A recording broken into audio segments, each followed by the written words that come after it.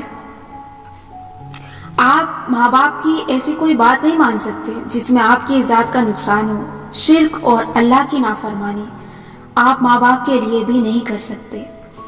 اللہ کی نافرمانی کیا ہے؟ اللہ نے فرمایا ہے کہ آپ کے نفس کا اور آپ کی جان کا بھی آپ پہ حق ہے۔ جب آپ اپنے نفس کا حق اس لیے نہیں دیتے کہ ماں باپ آپ کو ہر وقت کاموں میں لگا کے آپ کو آپ کی پڑھائی یا اہم کام نہیں کرنے دے رہے تو یہ بھی غلط ہے، اس لیے ان کو ادب سے بتانا ضروری ہے۔ اس کی ایک مثال یہ ہے کہ میری اماں بیمار ہیں، اب بہتر ہو رہی ہیں ماشاءاللہ۔ وہ میرے کمرے میں میرے ساتھ سوتی ہیں، میں بہت الرٹ نیند سوتی ہوں۔ نیند میں وہ کرائیں بھی تو میں اٹھ جاتی ہوں۔ اگر وہ مجھے رات کی 3 بجے بھی آواز دے کے کچھ کرنے کو کہیں گی تو میں بسم اللہ کر کے فوراً اٹھ جاؤں گی۔ میں اپنے آرام اور سکون کی پرواہ نہیں کروں گی۔ وہ دن میں مجھے 1000 دفعہ چھوٹے بڑے کاموں کے لیے اٹھائیں، میں اٹھ جاؤں گی۔ لیکن جب میرے لکھنے کا وقت ہوتا ہے، یعنی دن کے 1 سے 2 گھنٹے، جب میں اپنے کام میں بیزی ہوتی ہوں تو میں کام شروع کرنے سے پہلے ان کے سارے کام کر دیتی ہوں۔ دوا رکھ دی، پانی رکھ دیا، کسی بھائی یا ملازم کو ان کے ساتھ بٹھا دیا، اور میں کہتی ہوں کہ اب یہ میرے کام کا وقت ہے۔ میں آپ کے سامنے اپنی ٹیبل پہ بیٹھی ہوں، میں کام کر رہی ہوں، اس دوران آپ مجھے نہیں اٹھائیں گے، کیونکہ ایک دفعہ میری یکسو توجہ ٹوٹی تو پھر مجھ سے کام نہیں ہو سکے گا، اور وہ مجھے نہیں اٹھاتی۔ وہ دوسرے بہن بھائیوں کو آواز دے دیں گے یا کسی ملازم کو بلا لیں گے، لیکن مجھے وہ اس وقت اسپیس دیں گے۔ سو آپ نے اپنا آرام، سکون، نیند، ہر چیز ماں باپ پہ قربان کرنی ہے، لیکن اپنی پڑھائی یا کام کا نقصان نہیں کرنا، اس کو مینیج کرنا ہے۔ ماں باپ کے علاوہ دوسرے لوگوں کو آپ دل کھول کے انکار کر سکتے ہیں اور کرنا بھی چاہیے۔ آپ اگر کسی کو کھونے سے ڈرتے ہیں تو آپ غلط ہیں۔ اول تو آپ کے انکار پہ آپ کی اہمیت بڑھتی ہے، کم نہیں ہوتی۔ یہ بات لکھ کے دل پہ لگا لیں۔ انکار کا مطلب ہے کہ آپ کے پاس ان کے کام سے زیادہ اہم کام ہے۔ دوسری بات، اگر کوئی صرف آپ کے انکار کی وجہ سے ناراض ہو گیا ہے تو وہ شخص آپ کو سمجھتا ہی نہیں ہے۔ آر یو شیور آپ اس شخص کے ساتھ تعلق میں مزید آگے جانا چاہتے ہیں؟ وہ سمجھتا ہی نہیں ہے۔ انکار کے بعد اگر کوئی آپ کو موڈ دکھاتا ہے اور آپ گلٹ میں مبتلا ہو کے اس سے معافی مانگتے ہیں، اس کا کام فوراً سے کرنے کی حامی بھر لیتے ہیں اور اس کو منانے کی کوشش کرتے ہیں تو آپ بہت بڑی غلطی کرتے ہیں۔ جو شخص آپ کی مجبوری نہیں سمجھتا، جس کو آپ کے وقت کی عزت نہیں کرنا آتی، جس کو آپ کے اپنے کاموں کی قدر نہیں ہے، اس سے آپ نے کبھی معافی نہیں مانگنی۔ اب آتے ہیں انکار کی طرف۔ یہ ایک نہ کہہ دینا زندگی کو بہت آسان کر دیتا ہے۔ یہ آپ کی شخصیت کو مضبوطی اور وقار دیتا ہے۔ آپ کو سوچ سوچ کے بولنے کی عادت پڑتی ہے۔ آپ اپنے آپ کو بہتر جاننے لگتے ہیں۔ مگر انکار کرنے کا طریقہ کیا ہونا چاہیے؟ سوری، میرے پاس وقت نہیں ہے، نہ میں فارغ ہوں۔ یہ غلط طریقہ ہے۔ سب سے پہلے اس میں سے سوری نکالیں۔ آپ کو اپنے وقت کو اہمیت دینے پہ کسی سے معذرت کرنے کی ضرورت نہیں ہے۔ بات بات پہ سوری کہنے والوں کی کوئی عزت نہیں ہوتی۔ آپ کیوں شرمندہ ہیں بھائی؟ آپ نے سوچا کیا میں یہ کام کر سکتی ہوں، لیکن آپ کے پاس نہ وقت تھا نہ فرصت، سو آپ نے انکار کر دیا۔ اس میں شرمندگی اور گلٹ والی کوئی بات نہیں ہے۔ انکار ایسے کیا جاتا ہے۔ یہ بہت دلچسپ آئیڈیا ہے۔ میں ضرور اس پہ آپ کے ساتھ کام کرتی، لیکن میرے لیے وقت مینیج کرنا مشکل ہوگا۔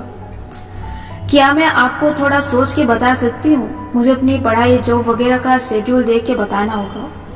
یہ بہت اچھا کام ہے، لیکن میں نہیں کر سکوں گی۔ میرے لیے ان دنوں یہ ممکن نہیں ہوگا۔ دوسری اہم بات، انکار کرتے ہوئے کسی وجہ یا لمبی چوڑی وضاحت کا بتانا ضروری نہیں ہوتا۔ ہمارے یہاں خواتین بالخصوص اگر انکار کر بھی دیں تو گلٹ میں آ کے اتنی لمبی کہانی سناتی ہیں کہ کہیں اگلا مائنڈ نہ کر جائے۔ دیکھیں، جو لوگ اس طرح کی باتوں پہ مائنڈ کرتے ہیں، ان کی رائے نہ آپ بدل سکتے ہیں، نہ وہ کبھی آپ سے خوش ہوں گے۔ بغیر کسی وجہ کے صرف وقت کی کمی کا کہہ کے بھی آپ انکار کر سکتے ہیں۔ انکار کرنا یا نہ کہنا آسان نہیں ہوتا۔ اعصاب جواب دینے لگتے ہیں، دل گھبراتا ہے، گلٹ ڈنک مارتا ہے، لوگوں کو کھو دینے کا خوف، ان کے غصے یا مایوسی کا ڈر، اس سب سے لڑنا ایک دم ہی ممکن نہیں ہے۔ آپ آج یہ کتاب پڑھ لیں اور کل ہی اٹھ کے ہر ایک کو انکار کرنے لگ جائیں، یہ ناممکن ہے۔ یہ ممکن نہیں ہے۔ ہر چیز ایک پروسیس ہوتی ہے۔ انکار کرنا بھی سیکھنا ہوتا ہے۔ یہ ایک پروسیس کی طرح آپ نے آہستہ آہستہ سیکھنا ہے اور اس کو بہتر بنانا ہے۔ اس عمل کو سیکھنے کے 2 آسان طریقے ہیں۔ پہلا، اپنی ضروریات بیان کرنے کی عادت ڈالیں۔ آپ کو کوئی چیز چاہیے تو اپنے گھر والوں جیسے والد صاحب یا شوہر سے کہنا سیکھیں۔ آپ کو آج کیا چاہیے؟ جو شخص ضروریات پوری کر سکے اس کو بتائیں۔ کوئی مادی چیز چاہیے یا کسی مسئلے سے آپ ڈسٹرب ہو رہے ہیں، جب تک آپ اپنی ضروریات کہنا نہیں سیکھیں گے، آپ کو خود بھی یقین نہیں ہوگا کہ آپ کو بھی کچھ درکار ہو سکتا ہے۔ جب یہ یقین ہوگا تب ہی آپ اپنی ضروریات اور وقت کی اہمیت کو دوسروں کے بیجا کاموں سے اوپر رکھ سکیں گے۔ اس کا دوسرا طریقہ یہ ہے اپنی رائے ہر چیز میں دینا، یعنی کہ ہر گفتگو میں اپنی ٹانگ اڑانا۔ بظاہر یہ بڑا ہی کوئی فافے کٹینوں والا طریقہ لگ رہا ہے، لیکن مجھے جج نہ کریں پلیز۔ یہ آپ کی اپنی ذات کے لیے بہت اہم ہے۔ گھر میں، خاندان میں یا دوستوں میں جب بھی کوئی سیاسی یا نظریاتی مسئلہ ڈسکس ہو رہا ہو تو سوچ کے اپنی رائے ضرور دیں۔ اسی عمل سے آپ دوسروں کی آرا کی پرواہ نہ کرنا سیکھیں گے۔ رائے دینے کا مطلب لوگوں سے بحث کرنا نہیں ہے۔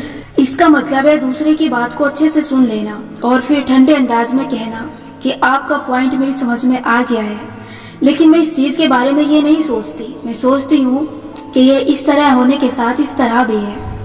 آپ نے ان لوگوں جیسا نہیں بننا جو بحث و مباحثے میں پڑ کے جذبات کو قابو میں نہیں رکھ سکتے، غصہ کر جاتے ہیں، لڑ پڑتے ہیں، ہر بات کو پرسنل لے لیتے ہیں یا رونے لگ جاتے ہیں۔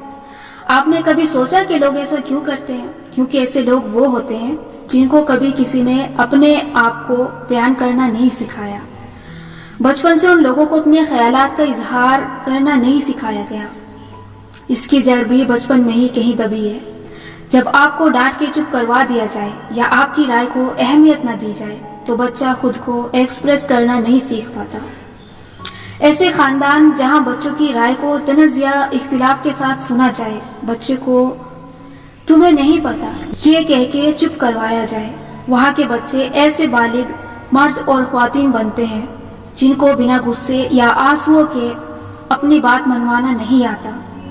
وہ شوہر بن جائیں اور کچھ موڈ کے خلاف ہو تو چیخنے لگتے ہیں، کیونکہ انہیں یقین نہیں ہوتا کہ ٹھنڈے طریقے سے کی جانے والی بات کوئی سمجھ سکتا ہے، باپ ہوتے ہیں تو روب جما کے غصے سے ہر وقت روک ٹوک کرتے ہیں، کیونکہ انہوں نے یہی سیکھا ہوتا ہے۔ کسی کمزور پوزیشن پہ ہوتے ہیں، جیسے بیوی ہیں یا نچلے اسٹاپ میں سے ہیں، تو وہ ڈرامہ کرنے کے عادی ہو جاتے ہیں۔ ڈرامے کا یہ مطلب نہیں کہ اداکاری کرتے ہیں، بلکہ وہ اپنی بات روئے دھوئے بغیر، چھوٹی سی بات کا بتنگڑ بنائے بغیر اور خود ترسی سے میرے ساتھ یہ وہ ہو گیا یہ کہے بغیر نہیں بیان کر سکتے۔ انہیں ہنگامہ کھڑا کیے بغیر اپنے لیے آواز اٹھانے نہیں آتی، کیونکہ جب تک تماشا نہ ہو جائے ان لوگوں کو لگتا ہے کوئی اس کی بات نہیں سمجھے گا۔ ہم میں سے ہر ایک کی کہانی کی جڑ اس کے بچپن میں چھپی ہوتی ہے۔ ہم بچپن میں مختلف رویوں کے باعث مختلف شخصیات میں ڈھلتے ہیں، لیکن ان چیزوں کو اپنے اوپر سے اتارا جا سکتا ہے، ان کو انلرن کیا جا سکتا ہے۔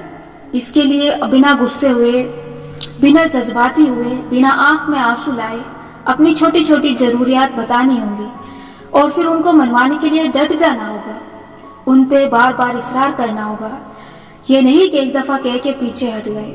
آپ کو نہ کہنے کے بہت سے موقع ہر روز ملیں گے۔ نہ کہنے کی عادت ڈالیں، اور یہ بھی یاد کریں کہ آپ ہمیشہ ہاں کیوں کہتے ہیں۔ اس کا جواب بھی آپ کو کہیں نہ کہیں اپنے بچپن کی کہانی سے مل ہی جائے گا۔ بہت سے بچے اس لیے بڑے ہونا چاہتے ہیں کیونکہ انہیں لگتا ہے کہ بڑے ہو کے ان کو اپنے ٹراما سے نجات مل جائے گی، وہ آزاد ہو جائیں گے۔ لیکن جب تک وہ اس ٹراما کا سامنا نہیں کرتے، وہ اس کے قیدی رہتے ہیں۔ قصور ان کا نہیں ہوتا، قصور ان کے بڑوں کا بھی نہیں تھا، بس ان کے بڑے یہ نہیں سمجھ سکے کہ بچے اپنے بڑوں کو فائدہ دینے کے لیے نہیں پیدا ہوتے۔ بچے اپنے خاندان والوں کی ملکیت بھی نہیں ہوتے، بچے مستقبل کے ہوتے ہیں۔ جس دنیا کے لیے بڑے ان کو تیار کرتے ہیں، ان کے بڑے ہونے تک دنیا وہ نہیں رہتی۔ یہ ہماری پوری نسل کا ٹراما ہے اور ہمیں اس سے جاگنا ہے۔ آج کے سوالات: کسی بھی کام یا ذمہ داری کو قبول کرتے وقت آپ ان باتوں کو مد نظر رکھتے ہیں؟ نمبر 1، کیا اس کام کا میرے ذاتی مقاصد سے تعلق ہے؟ یہ میرے مقاصد پورا کرتا ہے یا ان کی راہ میں رکاوٹ ہے؟ نمبر 2، کیا یہ کام میری صلاحیت کے مطابق ہے، یعنی مجھے یہ احسن طریقے سے کرنا آتا بھی ہے یا نہیں؟ نمبر 3، کیا میں اس کام کے لیے پرجوش ہوں اور اس کو کرتے وقت بھی مجھے مزہ آتا ہے؟ نمبر 4، کیا یہ کام بورنگ ہے اور مجھے تھکا دیتا ہے؟ نمبر 5، کیا میں یہ کام کرنے کے لیے واحد انسان ہوں؟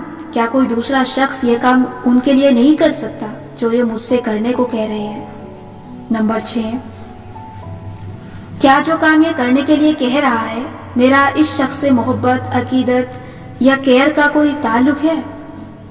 نمبر 7، کیا میرے پاس یہ کام کرنے کا وقت ہے، اور اگر میں اسے کروں تو میرے اپنے کام متاثر تو نہیں ہوں گے؟ نمبر 8، کیا میں واقعی یہ کام کرنا چاہتا یا چاہتی ہوں؟ میرا دل کیا کہتا ہے؟ نمبر 9، اس کام کو کرنے کے لیے مجھے اپنا کون سا کام چھوڑنا پڑے گا؟ کیا میرا اپنا کام اس سے کم اہم ہے؟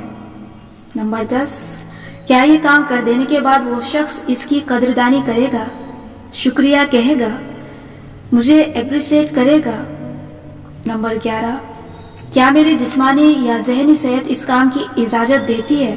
نمبر 12، کیا اس کام سے میری عزت یا ریپوٹیشن کا کوئی خطرہ تو نہیں ہے؟ میرے اوپر بات تو نہیں آئے گی؟